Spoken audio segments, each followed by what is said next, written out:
Can't That get could there. be- You're could be live. 2 hours or Live. 8, depending on where you're going. Okay, we are live.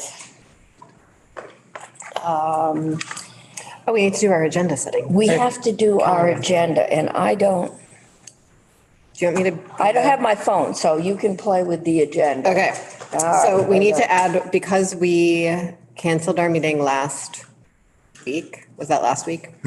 We're gonna find a new meeting day, which is gonna be so much fun, everyone. Really looking forward to doing this together. Around the holidays. Yes.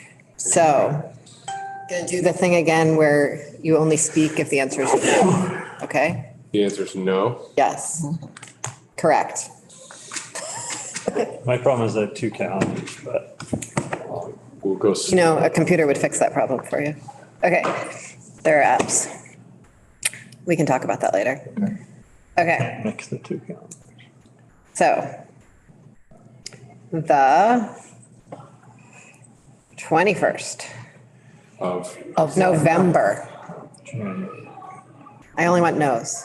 Oh, when, the 21st, what day of the That's the week? Monday of Thanksgiving week. Yes. we have, can we just level set with what we already are doing? We have one more. What's the one we have scheduled? December 16th. We have two more, don't we? We have two more already scheduled, Yeah. You do? don't we? only have No, one. one I've more. got the 16th. Okay. Yeah, and- that's 5, so we just need one more. Okay. Yes. This is our fourth? This is our 4th. Great, okay. Okay. And it's the 16th at 9 or 10? It's at 10 right now. Yeah. I'm flying back the night before from NAIC, so hopefully. The 21st is not great for me. Great. 22nd? Just Tuesday? No, okay. Onwards to the following week. 20, It's a new member orientation week is the following week, so. Yeah. oh, and JFO is not available. JFO, and JFO is trying to schedule 2 in December, Yes, okay. Joint Fiscal Committee. Would the December. second, is orientation over by then or is everyone just too fried? I think JFO will be mostly free, I think by Friday. Oh. Good suggestion, Thank you. yeah. I think Our big day is Monday and Wednesday. Friday of that week would be the most feasible, but Monday we're gearing up, so. Okay, second, No, no, but I don't want to be the veto on when to hold it. okay. Well, keep the second as a possibility. It's doable for me, but it would not be a preference. Okay, the 5th, Monday. No, the 5th and 6th, I have a VSAC retreat. Great. Okay, 7th is our, that week I can't do. Yeah. Yep, Seventh nope, is the- that week's out for me, so I'm not even gonna try. can we do 2 in the same week? Well, we don't have to have a meeting, right? But No, we don't, we're but assuming we'll need to work. and then No, we do where it's 6 meetings per statute, right? That's why we're it's up to. up to 6. And even if it's at 6, well, what happened if we did this? We would get fired. They'll be forced to meet after So detention. we could do the 16th and then see if we need another. I guess we're moving too close. Let's hold it. What about the 12th? How about the 13th? Of December. I am gone the 12th through the 15th. Oh, yeah, I remember that. NAIC. Okay, Yeah. the 16th. We already have. We have one on the 16th. Sorry. Let's meet from both 10 to 4 and then 4 to 10. Yeah, that'd be so fun. And you can buy dinner. It would be good practice for finance. Okay, the 19th. That's the next Monday? Yes. I think so. I have my calendar. but- Any no's? Okay, Washington 10 to 4. legislator. I'll send out a meeting notice. yes. Okay. Okay. December 19th. I mean, Do you want to do that at 10 or 9? She's sending out a thing. We got to slip you in before the time's up, so. we're meeting on Friday and potentially Monday. That seems, Oh, that is stupid. Good job. Thank you. What's Okay. the, oh, we're already meeting on that Friday. Okay, Not a lot's going to happen between No. those two meetings. that's right. okay, so let's say the 20, that's very close to the Christmas, isn't it? 21st. Why not the 20th? Oh, you can't do It just seems that's still very close for staff. the 21st, isn't it? That should be. That gives 2 days for staff to. Oh, I see what you mean, yeah. at that point, we should be into drafting something Yes, or not. yes. Okay. Okay, or should we just hold on to the second And and try Peter to can week work his between life out Christmas and somehow? New Year's? No, no, no, I don't want to. no. Second? I think Let's, probably- let's hold a second. That's what you guys should do. Okay, Okay, okay. so we're holding the 2nd and the 20th, No, December One 2nd, that, oh, goodness. December 2nd. December 2nd. And the Okay. 21st, we're scheduling, or we're, Let's hold the 20, So the 2nd and 16th would be our 5th and 6th. yes, but let's hold the 21st as well. Okay. Okay. okay, let's see how far we get today. All right. So you're moving ahead of time. Sorry, what was that second thing we just held? 21st of December. First.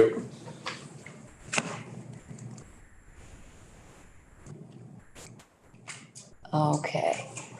So, See, we succeeded at something. Isn't that nice?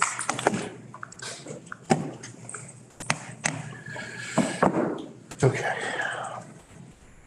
I've got section E, is that how we're starting? Okay. With that, you didn't yell about any of those dates. Do those work for you? Okay. I'm gonna check.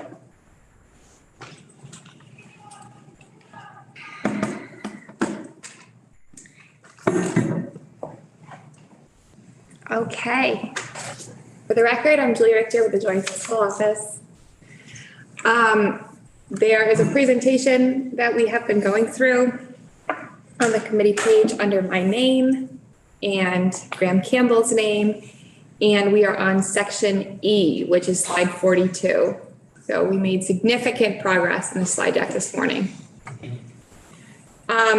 So just, I know we all just stepped away for lunch.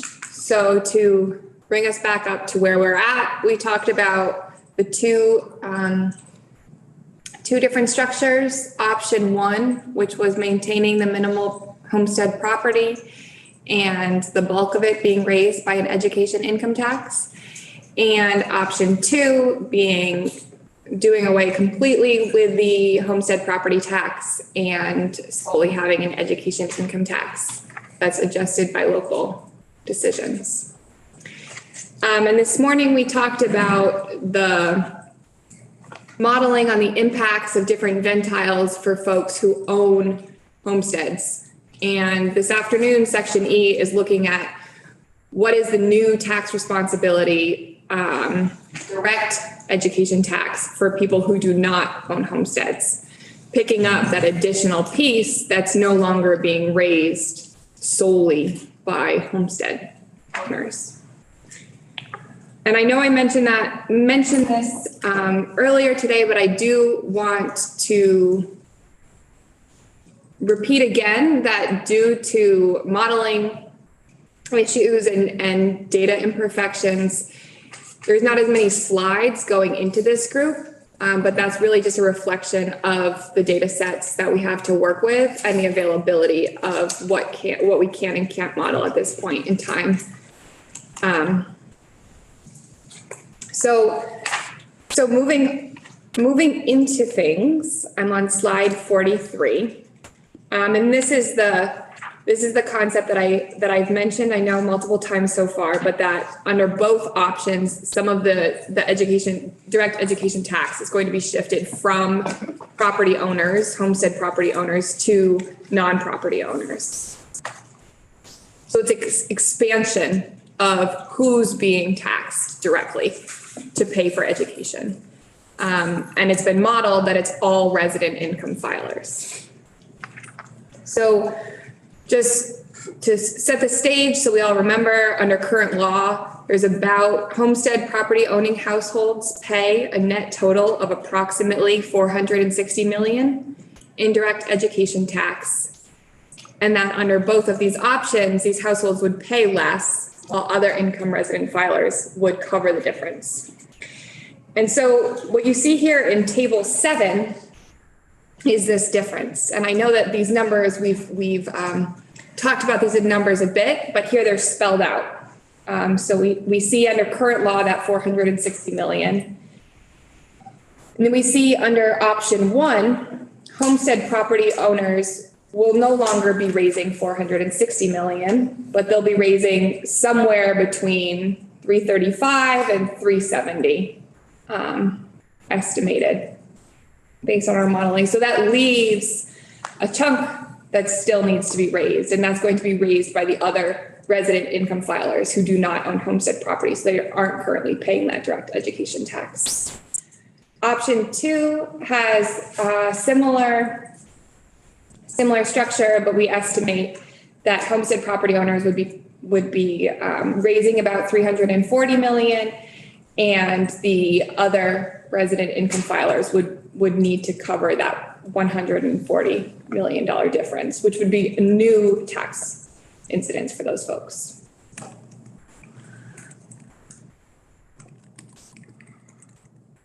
So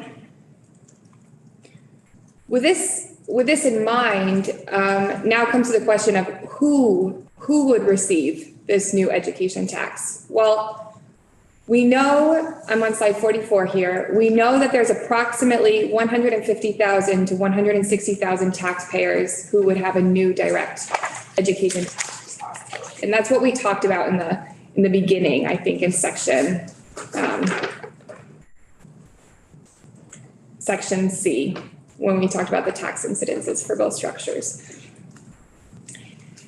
But it's also important to note that the population of resident income filers is varied. So as we've also talked about, the impacts are also varied. And we have bolded here that we're unable to model the average tax increase by new taxpayers, and that comes back to the mismatched and imperfect data sets that we're working with.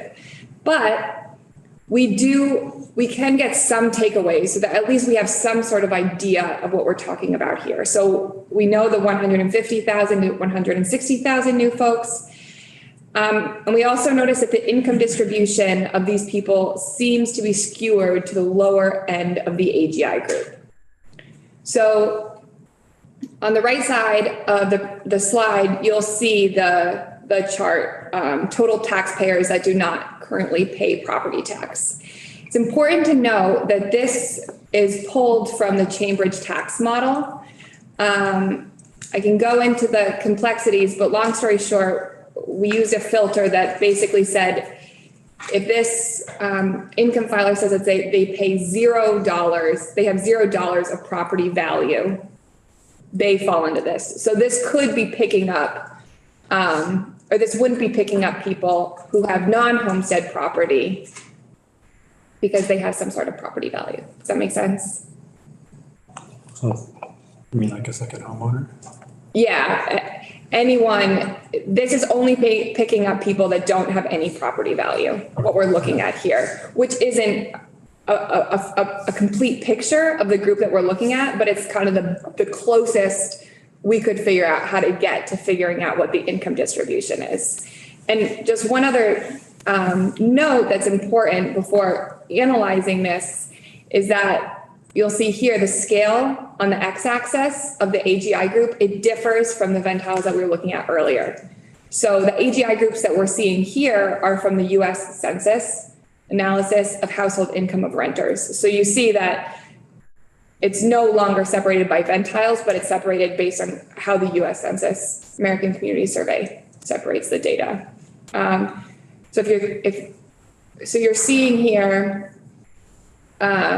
the total taxpayers that don't pay property tax. We've got AGI group based on the American Community Surveys. And then we've got the number of taxpayers. So that's the height of the bars. I think Graham wants to. Yeah, just to quickly clarify. So this is what we've modeled out of the Chambridge tax model. And what the way that model works is it takes the American Community Survey from the census, which is a separate, data set, and overlays the sort of micro data on top of our taxpayer data and makes an estimate for how many, people are in each group. This is not something that is reported on someone's personal income tax return. So it's not as if we're pulling this directly from someone's return. We're essentially taking two two data sets and overlaying one on top of the other to make our best estimate at this point in time for the committee to get a sense are not homeowners. And as Julia said, the sort of variable that we're controlling for here for this is to say for people who reported on the census that their property value, the value of all their property is $0. And so we're assuming that those people do not have, a homestead. So this is an imperfect measure, as Julia has been sort of pointing out over and over again, but this is our best guess at JFO, what we think the distribution of non-homeowners is. I guess look at Andrew and then. Does the confidentiality comment you made earlier come into play, that you can't just take all the tax filers and see which ones filed a homestead declaration?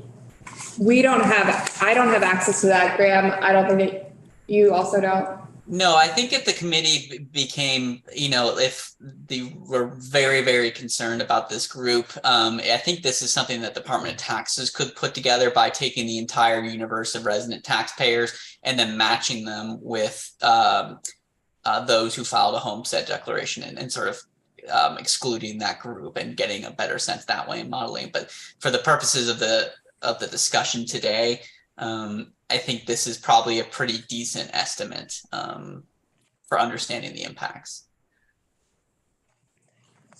So I'm trying to understand this universe. Am I right? There's about 70,000 renters. 74,000. So renting households. So there could be multiple folks in that. And okay, so that's helpful because that's the households alone is half of this number. So it's probably 2/3 of it is renters, or some number of it is renters, a big number.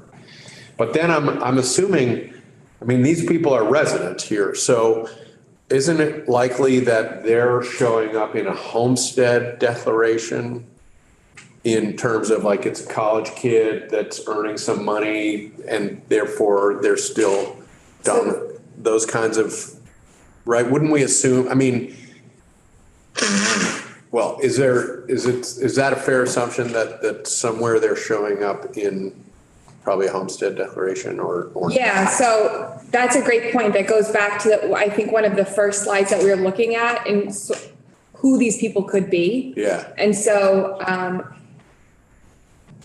you could have, say, two partners, not married. One of them owns the home. The other one is just living with their partner, a grown child living there.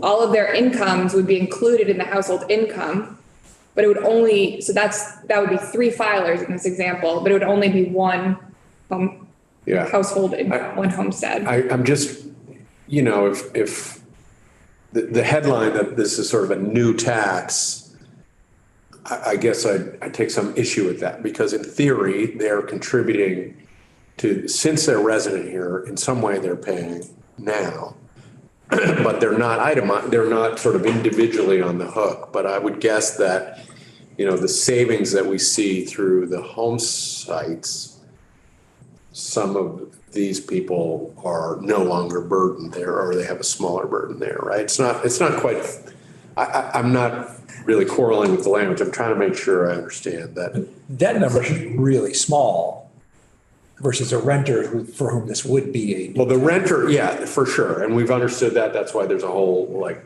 sections on that. But. Are you thinking of people, so I lived with my partner, we weren't married, we filed separately, we both owned the house together, only one of us would actually even be the one who filed the homestead, though the other's income would be counted on the homestead declaration. That is. And so is that what you're actually thinking of? Because now under you're now both would pay through an income assessment. Even though, and we both paid the property tax, it just didn't look like that on paper. One of us would sort of. That's my point, Yes. is that I'm trying to understand how many of these people would find themselves with a new responsibility as opposed to they're not neatly defined under their current responsibility. Presumably they pay something. It's a new responsibility to them. Well, sure, but it's not a suddenly like they're not paying anything and now they're gonna, under this. That's what I'm trying to wrestle through is, you know, I think that it's a very interesting point and something that we've been trying to unpack. And that's one of the reasons why I'm trying to really explicitly say direct education tax. Yeah, Because yeah. currently, you know, you've got households that are paying a homestead property tax, just as the legislature has frequently talked about renters are paying education tax because it's being passed on from the landlord onto the renter. But the renter isn't getting a non-homestead bill. yeah, no, clearly. And so here, there's we're looking at a number of people, I mean, a significant number of which we think are renters. And then other people, I don't know what their individual circumstances are in terms of if you have two people who aren't married living in a house together, is one of those people paying all of the property taxes? One of them is on the hook, the homeowner is on the hook. The person living with the homeowner currently doesn't have a direct education tax. So I think that that's really the distinction we're trying to make here. But in that scenario, if they're declaring a household income because they're income sensitized, which 70% of them are, that person doesn't get a bill, but their income is a factor.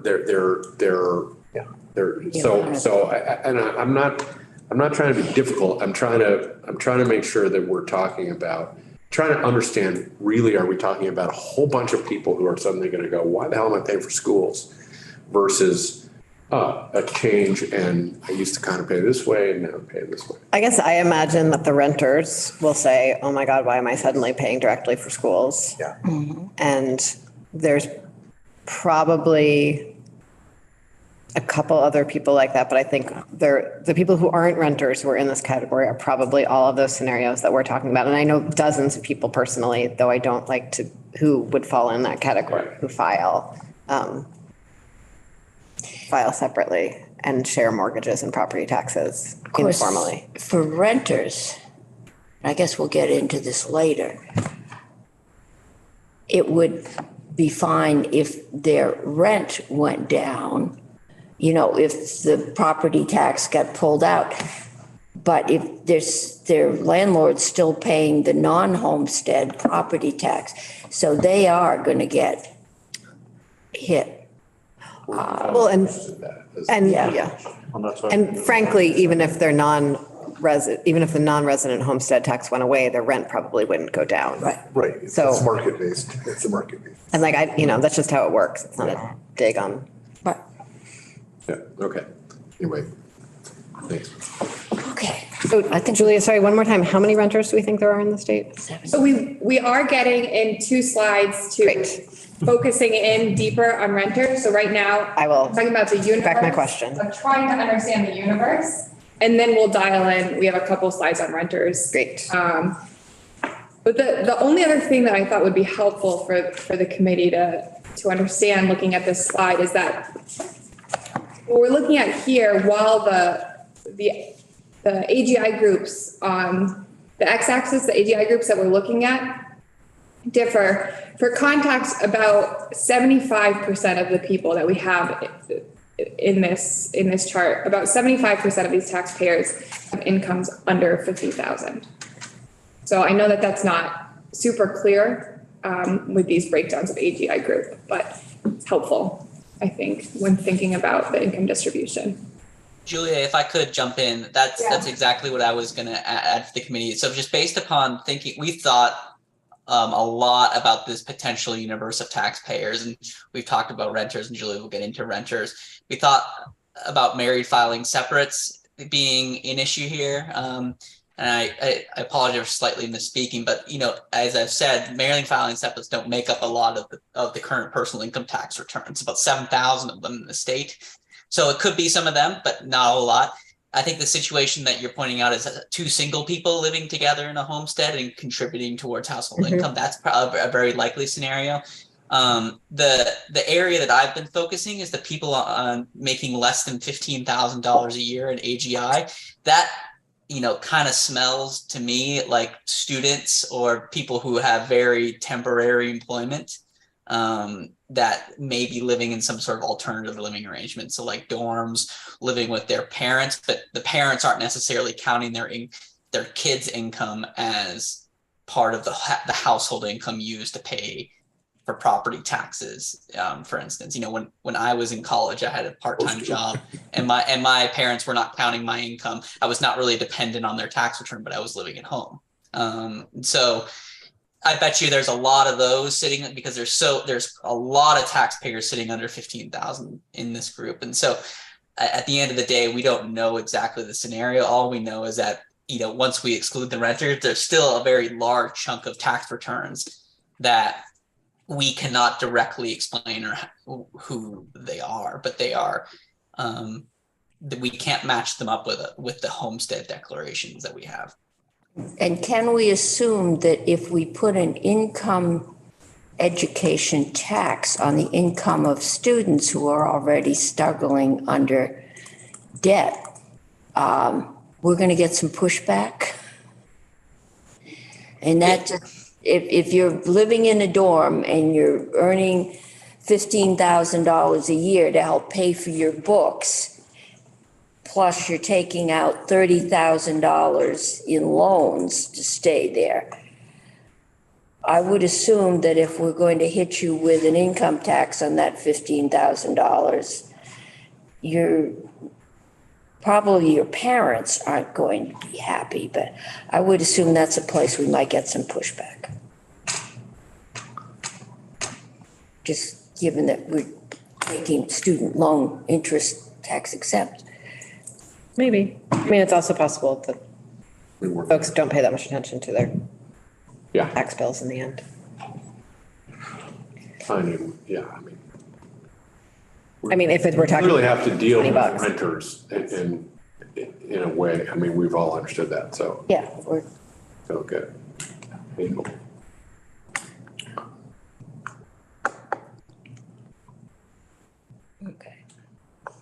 Okay, so slide 45 is really trying to paint just, let's say, provide more color for the committee to use when thinking about the population. And as Graham spoke to, and I have spoken to, because we're unable to model the average tax increase of new taxpayers for the reasons we've spoken about, we thought it might be helpful for the committee to look at what would be the average tax change across the entire population. So not just homestead owners, as we were looking at this morning, but now across all taxpayers in Vermont, regardless of whether they own property or not. And that's what you're seeing here in figure 21. So these are the same AGI groupings that we were looking at in the previous slide based on the US Census analysis of renters, so that we could keep looking at the same groups. And you'll see that the average tax increase grows by AGI group with all options. So option 1A is the light blue, option 1B is the dark blue, and option 2 is the dark green. And so this is looking at the average income education tax increase, so that average dollar change on top of what they are currently paying. I guess I don't understand. There's something I'm missing here. So this is the change for all people that are paying education income tax? So this is looking at that Cambridge, the tax model that we have, putting in the brackets and looking at how much they would be paying. Graham, am I doing it?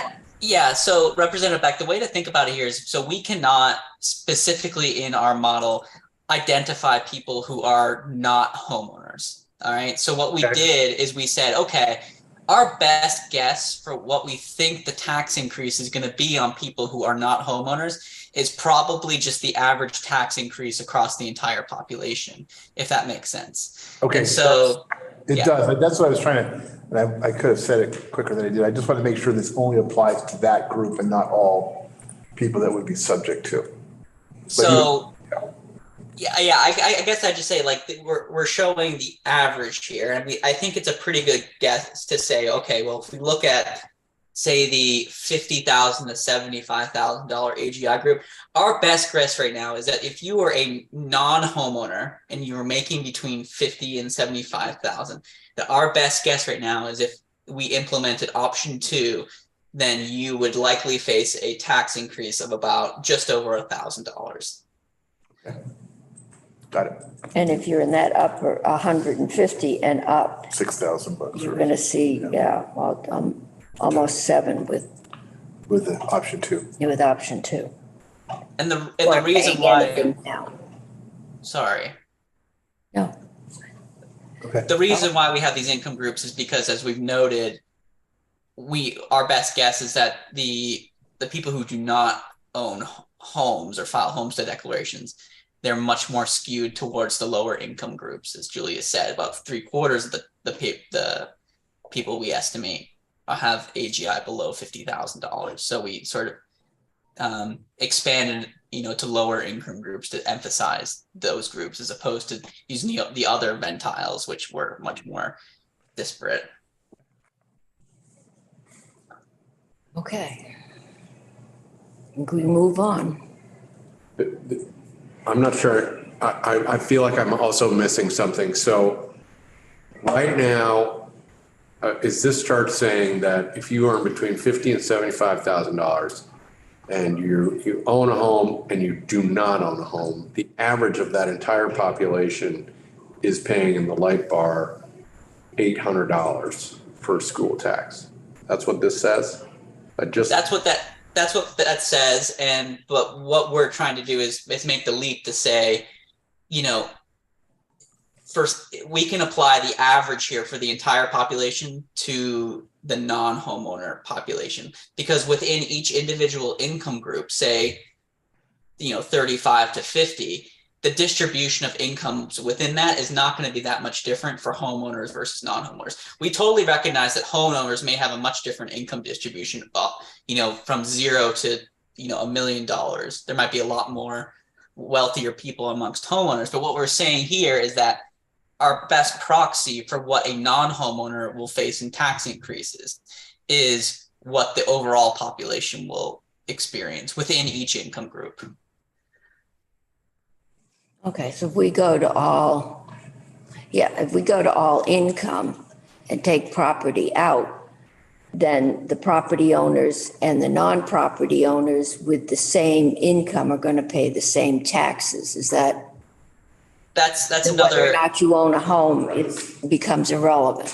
Exactly, right. And so that's sort of our theoretical sort of construct here, is that, it doesn't really matter whether you own a home or not here. If we're trying to understand what an average non-homeowner would pay, the best sort of place we can start is to say, well, what would the entire population pay on average in each one of these income groups?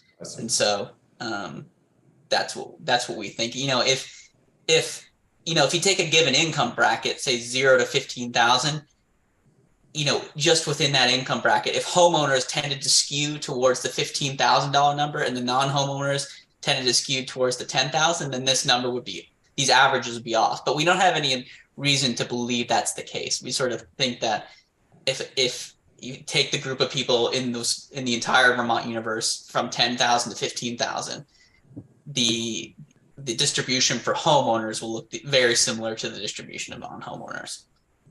And so we're trying to give the committee a sense of our best guess for what the average tax increase would be on this group that is not a homeowner by looking at the entire population for the income tax. It's just an interesting place to do an average because a whole lot of the people have 0, right? And so they average out. And anyway, this is kind of a transition slide because we've always talked about giving renters some way to get a refund or some mitigation. Sorry, can you explain what a whole lot of people have 0? What is that? Well, a lot of people don't pay anything under the current system Right. so they show up when you are creating the average of the people that are homeowners and are not. All the non-homeowners are paying zero. And so the averages become a weird number, right? So this is only the income tax part. So we are raising, Well, but you have, oh, okay, I see. so we're only looking at so Yeah. these Your people. color, I thought light blue was always current, so that's, That's my bad. no, that's okay. So for this group, the amount of income tax they're paying for education is zero because there is no current law income tax for education. So, any of these options will generate a tax increase for this group or at least a direct tax increase. Yeah, okay, thank you, sorry. Okay, It's helpful. are we ready? Okay. Okay. So that segues into what we can look into with respect to renters. And so first, here on slide 46, this is just sort of painting a picture of what the American Community Survey Census one-year estimate for 2021 was for renter households. So they estimate that there's about 74,000 renter households. And this is the income distribution of those renter households, or household income in the last 12 months. How wide is the margin of error on this? I would need a check. I don't know off of the top of my head.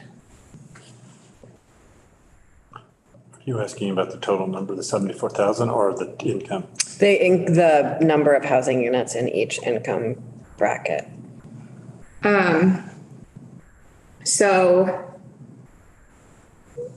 You don't have to answer me right now, Julie. okay, if you are interested, the source is hot linked. Oh. You can click on the source and it'll pull it up to the table. Clicking away, thank you. To make that, and you can see the margin of error for all of the different data. Oh, that's snazzy. And I do want to say, I know we've said this before, but there may be multiple filers living in a single household. And once again, for context here, about 60% of renter households have a household income under 50,000. So that's what you're seeing here in figure 22. Which leads us to slide 47. Where under both options, a portion of the resident income filers that would see a new direct education tax responsibility would be renters. So it's important to note, I know that the committee is aware, and we've talked about this, the assumption that landlords are passing on their non-homestead tax burden onto renters. This is an addition to that assumption. So this is a new direct education tax, speaking to your comment, Senator Pearson. So I guess I'll first talk about interpreting this chart that we have here. So what we're looking at are the estimated impacts on renters in both options. So on the left-hand side, the y-axis, that's looking at the average income education tax increase. And that corresponds with the bars. So we have overlaid two charts on top of each other. So the bar graph is looking at the average income education tax increase. The blue is that option 1B, the blue bar, and the green bar is the option 2. And then for both options, we're also looking at the change in the effective tax rate on renters. So that's what those lines are. And that's on the right-hand side. So the blue line is for option 1B for the change in effective tax rate. You can see the scale there on the right-hand side, and the green line is for option 2. I don't understand that part. And this is the For change. the lines, not use the percentage, on the right. But how much? Oh. Bars use the left. God, thank you. Additional. I'm good, Scott, help me. It's a really cool graph once you know to shift between the left and the right.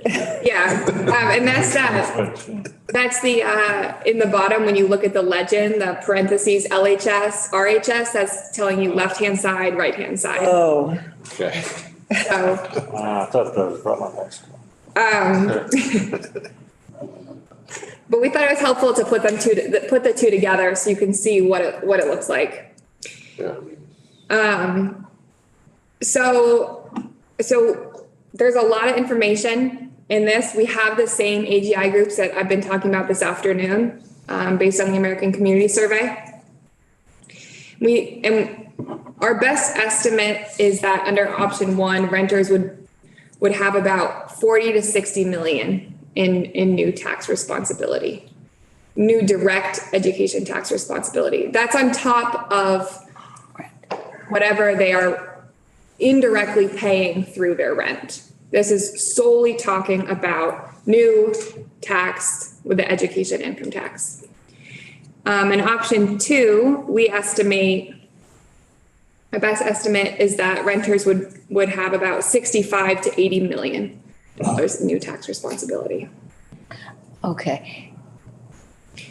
And if we decide to exempt renters somehow from this, and the theory they're paying it through their rent, that would be 65 to 80 million we would have to Raise. in option two, especially, which is all income tax based. So if we decided whatever we exempt from renters, we'll have to raise the rates for everyone else. Yeah. Okay. What if we didn't exempt all renters, but exempted renters who make less than $100,000 a year? How much more money would we need to come up with? I would need to look into that more. I don't know if you know that, Graham. I don't know off the top of my head. I can just say right now that the amount that is being raised from, some of the lower income groups is just not, it's not a massive amount, but there are a lot of people sitting at that bottom. Yes. Sort of. Yeah. And so the average tax change is not, I don't want to say large. It's less than $500 in most cases. And so, but there's just many, many, many of them. And so it could, I don't think it'll be massive, but I don't know off the top of my head what the number is. I want to hold that number that you don't know off the top of your head next to the number that we're going to hear about this afternoon for how much we spend on the renter rebate in a year. Okay, I got Peter.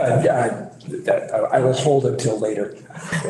The 65 to 80 million dollars, does that assume that the education fund would be 65 to 80 million dollars short? Or did you raise the estimated education income taxes to recoup that 60? We didn't assume that there was going to be any, we assumed that renters would be treated like everyone else. So that's 65 to 80 million under option two. If you were to want to exempt renters or give a credit, or you would need to raise that 65 to 80 million dollars somewhere else. And if you raised it in the education income tax, then that 65 to 80 million gets bigger. Yep. Because you have to do more to get them whole. Yeah. Right, so it's going to put more on the people who are not being exempted. But Or you get it somewhere else. You're raising it from. you're raising it on everybody. Subset of. You're raising it on everybody. Yeah. Then you have to give back more to the people that are exempted. Yeah. Okay. Yeah, okay. Or you get it from somewhere else. Or you get it from somewhere else, yeah. Who calls it the Sales balloons? Was it Grant? That was Graham, Graham. sledgehammer and the balloon. This is really the balloon question, right? We could always raise the sales tax. Cloud. Said you want to raise it somewhere else. There aren't that many. We're doing the income tax. There isn't much else out there. There's a non-homestead. Okay. Unoccupied homes. Let's just toss them all into another I room. just have this veto sign that keeps flashing in front of my eyes.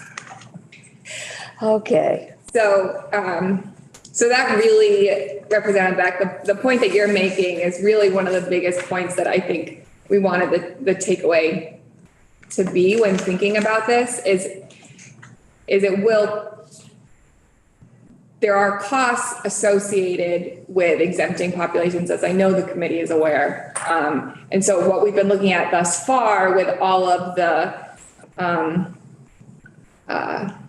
charts that we've been looking at with effective tax rates and average bill change and everything, all of that is assuming that the brackets, all of that is assuming that the renters are making up this portion that we're talking about here. So those would change if this 65 to 80 million dollars were not to be raised by this population. Are there any other questions about this slide here, 47? Okay. don't see any. All right, so that's really all of the charts that we were able to come up with, and the insights that we were able to come up with in terms of modeling what it looks like for these non-homestead owning folks. So I'm on the takeaways on slide 48, that some of the education tax would shift from property owners to non-property owners. And that depending on the structure, we're talking about maybe 10 to 30% of the current net homestead property tax responsibility shifting from homestead property owners to people who don't own homestead property. And that it would significantly expand the number of people paying the education income tax and directly impart on renters.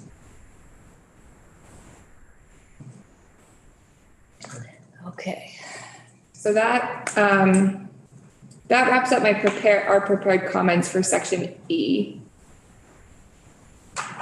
I just need a little primer on the property tax for the renter rebate right now, but will that come this afternoon? yes, Okay. because we changed it and it just went into effect Oh, great. this past year, and it's a very different system than it used to be.